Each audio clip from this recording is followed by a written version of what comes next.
একবার ধরেন। হ্যাঁ হ্যাঁ হ্যাঁ, নতুন বীরভূমে তার নির্দেশে বীরভূম জেলা আগামী দিনে চলবে এবং 11তে 11ই সিট আসন জিতিয়ে আমাদের সভাপতি কাজল শেখ মমতা বন্দ্যোপাধ্যায় হাতে তুলে দেবে। দাদা, দুই ভাইকে জড়িয়ে ধরে দেখছি, কি বলবেন? নতুন সূর্য আলোয় স্পর্শে আমি আলোকিত হয়েছি। আমার কোনো নিজস্ব আলো নেই, যে আলো আমার সভাপতি কাজল। কখনো কি ভেবেছিলেন যে আবার দুবরাজপুরে দাঁড়াবো? সব আল্লাহর দান এবং আমার পাপুরি মায়ের অবদান, পাপুরি মায়ের আশীর্বাদ।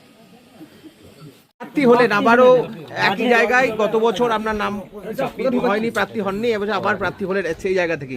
জেতার ব্যাপারে কতটা আশাবাদী রয়েছেন? 100% আশীর্বাদ এই প্রার্থী মমতা বন্দ্যোপাধ্যায়। আমি শুধুমাত্র উপলক্ষ সেনাপতি অভিষেক বন্দ্যোপাধ্যায় যে দায়িত্ব এবং দিদি আমাদের মতামত যে দায়িত্ব দিয়েছে, আমার পাশে জেলা পরিষদ সভাপতি আমাদের প্রিয় জননেতা কাজল দাস অনুপ্রাণিত হয়ে আমি ওই বিধানসভা ঝাঁপাচ্ছি এবং 30 থেকে 40 রানের ভোটে জিতে বিধানসভা যাওয়া। ওই বিধানসভায় কার্যত দেখা গেছিল বিরোধিতা গেছিল বীরভূম থেকে, বিরোধী হিসেবে গেছিল অনুপ সাহা, তিনি আবার প্রার্থী আপনার বিরুদ্ধে। দেখুন, ওটা হতে বিজেপি। আমাকে মমতা বন্দ্যোপাধ্যায় অভিষেক বন্দ্যোপাধ্যায় দায়িত্ব দিয়েছে। জোড়াফুল চিহ্নে মমতা বন্দ্যোপাধ্যায় উন্নয়ন নেই, আমরা যাব এবং মানুষ ভোট দেওয়ার জন্য উগ্রীব হয়ে আছে। আমরা জেনে রাখুন, মমতা বন্দ্যোপাধ্যায় চতুর্থবারের মুখ্যমন্ত্রী হবে, আমরা তার সৈনিক।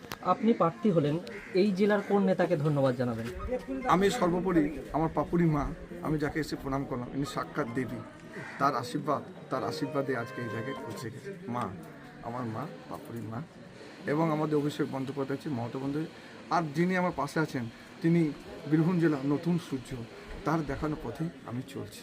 প্রথম আপনাকে প্রার্থী অনুব্রত মণ্ডল করেছিলেন, দ্বিতীয়বার কাজল শেখকে ধন্যবাদ জানাচ্ছেন, কারো বলবেন? দেখুন, আমি এখানে কোনো বিতর্কিত মন্তব্য করব না।